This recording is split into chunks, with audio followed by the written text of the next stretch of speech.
মানুষের শহরে একটা প্রশ্নের বিজ্ঞপ্তি পাঠিয়েছিলাম, স্বাধীনতা কি? অনেকেই উত্তর পাঠিয়েছেন, আজ সেগুলোই শোনাই। প্রথম উত্তর পাঠিয়েছে আমার মা। জানিস, খুকু চশমার কাঁচ মুছতে মুছতে টিভিতে তোদের রাত দখলের লড়াই দেখছিলাম। দেশ স্বাধীনের ৭৮তম বর্ষে স্বাধীনতার সংজ্ঞাটা ঠিক দিতে পারলাম, তবে স্বাধীনতা বলতে মনে পড়ে মায়ের কোল ছেড়ে প্রথম বাবার কোলে মাথা রাখার সেই ছেলেবেলা। তারপর আর মনে নেই। ২৫ বছরের একটি ছেলে লিখছে, মেডিকেলে চান্স পাওয়ার পর বাবা ভাইয়ের স্বপ্নের স্টেথোস্কোপটা কিনে দিয়েছিল। সেদিন ভাই তার স্বপ্নের হাত ধরে নিজেকে সব থেকে স্বাধীন মনে করেছিল। বাড়িতে এখনও তার ফ্রেমে ছবিটা না চোখের জল দিয়ে মুছে দেয়।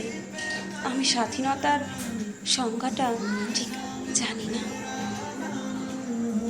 এক বৃদ্ধ বাবা একটা ভেজা চিঠিতে আমাকে লিখে পাঠিয়েছে, স্বাধীনতার সংজ্ঞাটা আমি মেলাতে পারিনি।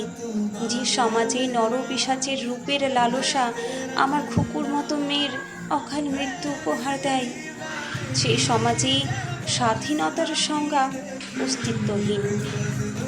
এক মধ্যবয়সী মহিলা লিখেছেন, মাধ্যমিকে জেলায় প্রথম হওয়ার পর একটাই স্বপ্ন ছিল, স্কুল মাস্টার হব। স্বামী, পুত্র আর পরিবারকে সামাল দিয়ে এখন মাঝে মাঝে ধর্মঘটে যেতে হয় শিক্ষক হওয়ার লড়াইয়ে। যে দেশে এমন সস্তা দামের স্বপ্ন বিক্রি হয়, আমি সে দেশের নাগরিক হিসেবে স্বাধীনতার সংজ্ঞা ঠিক জানি না।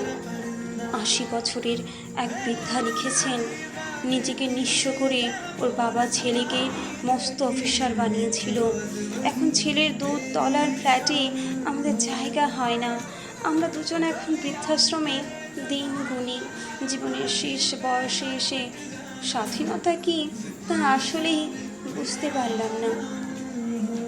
চায়ের দোকানে কাজ করে একটি ছেলে লিখেছে, বাবা মরে যাওয়ার পর স্বাধীনতা ব্যাপারটা বুঝতে পারি না। সারাদিন খাটুনির পর শক্ত বিছানায় যখন ক্লান্ত শরীরটাকে বিশ্রাম দেওয়ার সুযোগ পাই, মনে হয় আমি স্বাধীন। সত্যি বলছি, স্বাধীনতা ব্যাপারটাকে খুঁজে পেলাম না। এবার আমার কথা একটু বলি। রাস্তার মোড়ে দুশ্চিন্তায় বসে থাকা বাবার চোখের দিকে তাকালে আমি স্বাধীনতা বুঝতে পারি না, পরাধীনতা বুঝতে পারি। ওখানে যে বাবা অত্যাচারে অকালে তার মেয়েকে হারিয়েছে, তার চোখের দিকে তাকালে আমি বুঝতে পারি পরাধীনতা আসলে কি। স্বপ্ন পূরণ না হওয়া বেকার ছেলেটার দিকে তাকালে আমি বুঝতে পারি পরাধীনতা আসলেই কি। সত্যি তো বুকে হাত রেখে একবার বলতে পারবে, স্বাধীনতার ৭৮তম বর্ষে এসেও আমরা কতটা স্বাধীন, কতটা সুরক্ষিত?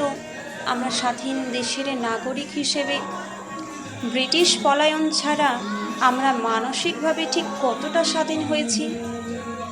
স্বাধীনতা নিয়ে তোমার কিছু বলার থাকলে আমাদের অবশ্যই কমেন্ট করে জানিও।